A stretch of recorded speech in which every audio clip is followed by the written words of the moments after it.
नमस्कार दोस्तों। आज हम सिर्फ 10 मिनट के अंदर electrostatic potential and capacitance chapter को पूरा का पूरा रिवाइज करने वाले हैं। ये बोर्ड्स जेईई और डब्ल्यूबीजेई की तैयारी के लिए एक बेहतरीन लास्ट मिनट रिवीजन होगा, तो अपनी सीट बेल्ट बांध लीजिए। चलिए शुरू करते हैं। कभी सोचा है कि कैमरे का फ्लैश जो है वो इतनी तेजी से कैसे चमकता है, या फिर अपना फोन चार्जर वो कैसे काम करता है? इन सभी सवालों का जवाब पता है कहाँ है? इसी चैप्टर में छिपा हुआ है। ये है हमारा आज का रोड मैप।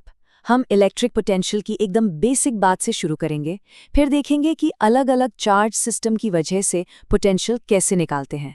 इसके बाद हम पोटेंशियल एनर्जी और इस चैप्टर के हीरो यानी कैपेसिटर को समझेंगे। और हाँ, आखिर में हम कैपेसिटर के कॉम्बिनेशन और एनर्जी स्टोरेज जैसे सबसे ज़रूरी टॉपिक्स को भी कवर करेंगे। ठीक है, तो चलिए सबसे पहले और सबसे ज़रूरी कॉन्सेप्ट को समझते हैं, इलेक्ट्रिक पोटेंशियल और इक्वी पोटेंशियल सरफेस।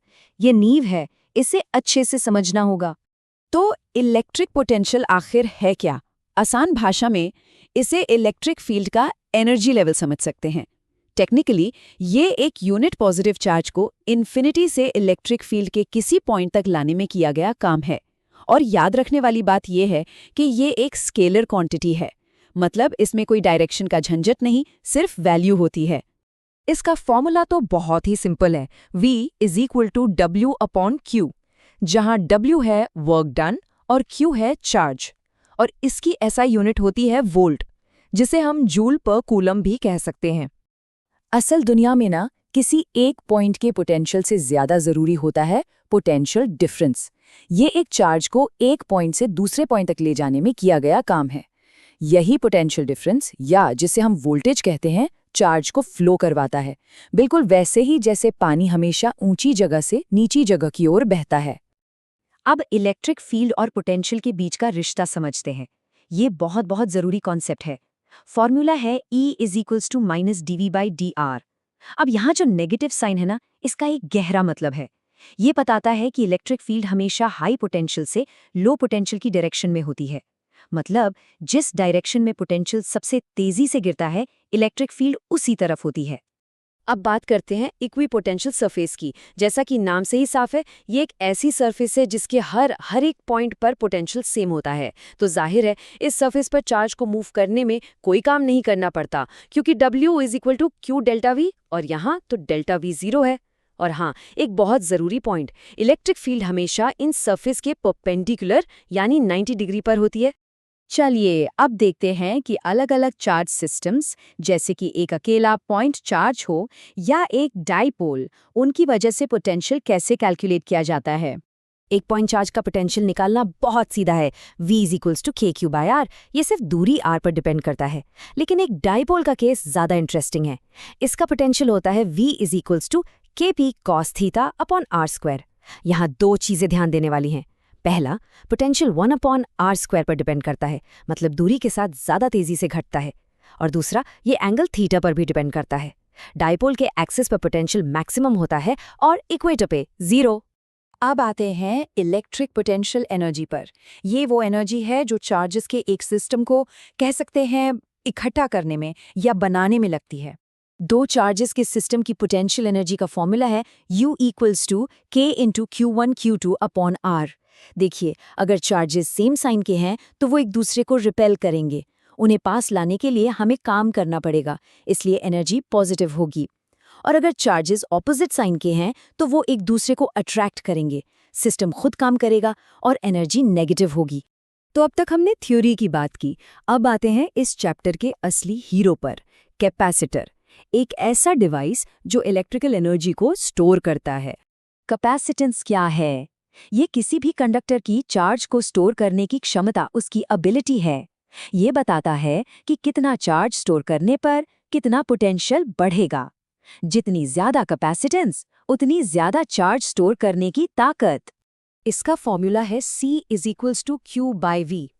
मतलब किसी कंडक्टर को कितना चार्ज Q देने पर उसका पोटेंशियल V कितना बढ़ता है। इसकी यूनिट होती है फैरेड, जो कि एक बहुत बड़ी यूनिट है। इसलिए प्रैक्टिकल सर्किट्स में हम आमतौर पर माइक्रोफैरेड या पिकोफैरेड का इस्तेमाल करते हैं। सबसे कॉमन कैपेसिटर है पैरेलल प्लेट कैपेसिटर।